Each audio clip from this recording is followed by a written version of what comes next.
ಮಹಾರಾಷ್ಟ್ರ ರಾಜಕಾರಣದಲ್ಲಿ ಇಂದು ಕರಾಳ ದಿನ. ಬಾರಾಮತಿ ರನ್ವೇ ಮೇಲೆ ಸಂಭವಿಸಿದ ಭೀಕರ ವಿಮಾನ ಅಪಘಾತದಲ್ಲಿ ಉಪಮುಖ್ಯಮಂತ್ರಿ ಅಜಿತ್ ಪವಾರ್ ಸೇರಿದಂತೆ 6 ಮಂದಿ ದುರ್ಮರಣ ಹೊಂದಿದ್ದಾರೆ. ಚುನಾವಣಾ ಪ್ರಚಾರಕ್ಕೆಂದು ಹೊರಟಿದ್ದ ವಿಮಾನ ಲ್ಯಾಂಡಿಂಗ್ ವೇಳೆ ಮೃತ್ಯುವಿನ ದವಡೆಗೆ ಸಿಲುಕಿದೆ. ತಾಂತ್ರಿಕ ದೋಷದಿಂದ ರನ್ವೇ ಮೇಲೆ ಅಪ್ಪಳಿಸಿದ ವಿಮಾನ ಕ್ಷಣಾರ್ಧದಲ್ಲಿ ಬೆಂಕಿಯ ಕೆನ್ನಾಲಿಗೆಗೆ ಆಹುತಿಯಾಗಿದೆ. ಅಗ್ನಿ ಅವಘಡದಲ್ಲಿ ಸಿಲುಕಿ ವಿಮಾನದಲ್ಲಿದ್ದವರೆಲ್ಲರೂ ಕೊನೆಯುಸಿರೆಳೆದಿದ್ದಾರೆ ಎಂದು ಡಿಜಿಸಿಎ ಮೂಲಗಳು ದೃಢಪಡಿಸಿವೆ.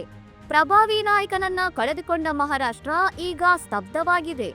ಮಹಾರಾಷ್ಟ್ರದ ಚಾಣಕ್ಯ ಎಂದೇ ಹೆಸರಾಗಿದ್ದ ನಾಯಕನ ಅಂತ್ಯ ಈ ರೀತಿ ಇರುತ್ತೆ ಅಂತ ಯಾರೂ ಊಹಿಸಿರಲಿಲ್ಲ. ವಿಮಾನದ ಅವಶೇಷಗಳ ನಡುವೆ ಅಜಿತ್ ಪವಾರ್ ಅವರ ರಾಜಕೀಯ ಯುಗ ಇಂದು ಮೌನವಾಗಿ ಅಂತ್ಯಗೊಂಡಿದೆ. ಮುಖ್ಯಮಂತ್ರಿ ಏಕನಾಥ್ ಶಿಂದೆ ಸೇರಿದಂತೆ ಇಡೀ ದೇಶದ ಗಣ್ಯರು ಈ ಘಟನೆಯಿಂದ ಬೆಚ್ಚಿಬಿದ್ದಿದ್ದಾರೆ. ಬಾರಾಮತಿಯ ಮಣ್ಣಿನ ಮಗ ಅದೇ ಮಣ್ಣಿನಲ್ಲಿ ಲೀನವಾಗಿರೋದು ಅರಗಿಸಿಕೊಳ್ಳಲಾಗದ ಕಹಿ ಸತ್ಯ. ಇನ್ನಷ್ಟು ಸುದ್ದಿಗಳಿಗಾಗಿ ನೋಡ್ತಾ ಇರಿ ಸೌರಂ ಟಿವಿ.